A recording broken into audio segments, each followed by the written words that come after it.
Hi everyone, this is Mr. Kozlowski and welcome to Unit 8, our unit on chemical reactions. We're in Learning Target 2 and this is Learning Target 2B, and we're going to look more specifically at chemical reactions today as they take place. So here's what we need to understand for Learning Target 2B. First, students will understand chemical reactions. They can, number one, describe a reaction in words. Number two, determine the products of the reaction, and then number three, from the words, write the chemical formulas and reactions out. So basically, a certain set of skills, but very specific within the learning target itself. So let's kind of go through what I mean by that. Right? The very first thing is you have to describe the reaction in words. So students are going to need to name the compounds in the reaction based off of the naming rules for compounds. We've already talked about that with ionic compounds.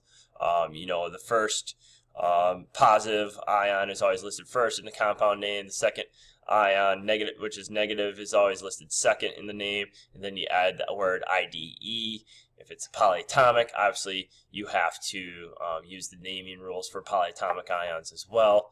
And that's just kind of review from last unit. So again, you're expected to know that. If you have any questions on the naming rules, go back to Unit 7 videos and rewatch those. They will help you learn how to name those elements themselves. The second thing that you need to do is to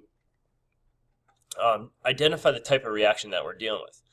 There's many different types of reactions in chemistry. We're only going to deal with essentially two in our study of this unit, which are single and double displacement reactions. So once you know how to do those, it should be fairly straightforward with the naming and writing once you can identify those types of reactions.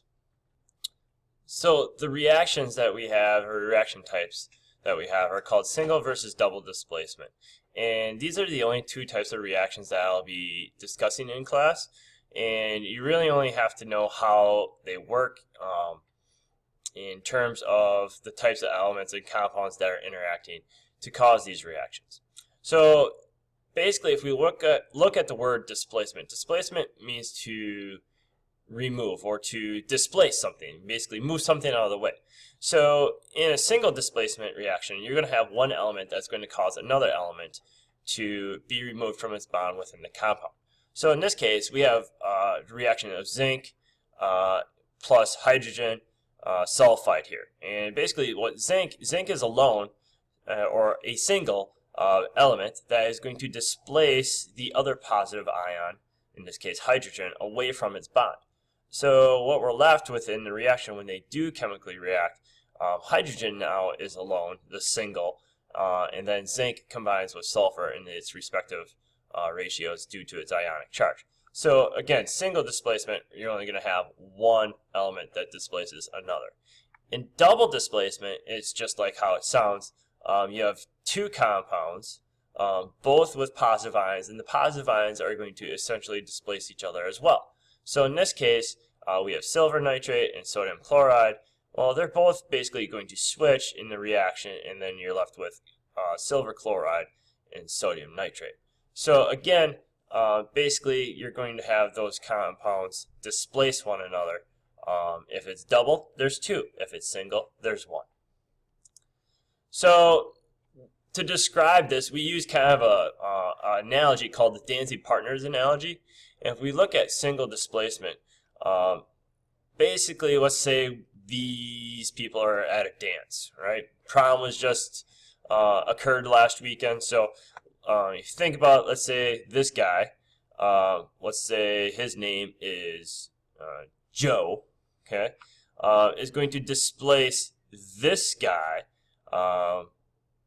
Frank. So if we look here, basically Joe is going to kind of cut in on Frank and who is this, Mary, and basically after the reaction occurs, Joe is now left with Mary to dance, and poor Frank is left all alone.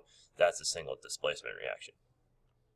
Same thing in a double now, double displacement reaction. Basically, we have Joe and Mary, and then there's going to be Josh and Sue here, and then basically the gentlemen switch now. So Joe would be now Sue's partner, and then Josh would now be Mary's partner in a double displacement reaction. So again, that's kind of the analogy we use to describe those two types of reactions, single and double displacement reaction.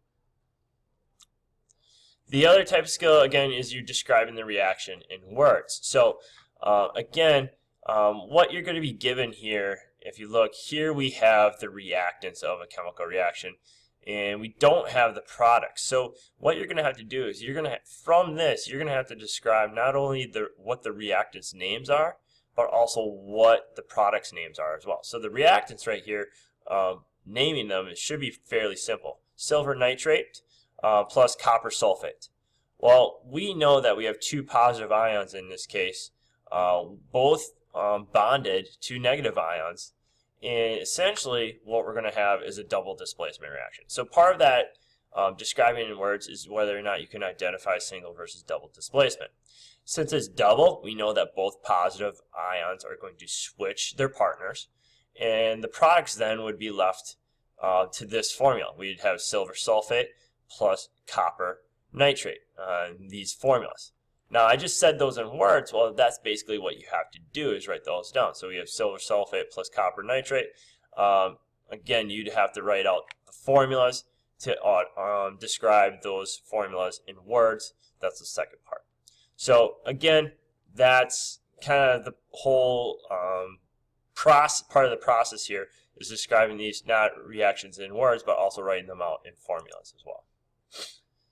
So again, here's what you're going to be given. You will be given the reactants and determine the products. So again, here's the reactants. You may be given a cross and drop chart like this. And all you have to do is fill it out to get the possible reactants. We know that in this case, we're going to have a double displacement reaction just based off it. Okay, positive, negative ion, plus another positive, negative ionic compound there. So what we do is we know we switch partners. Magnesium is always going to go with fluorine in this case.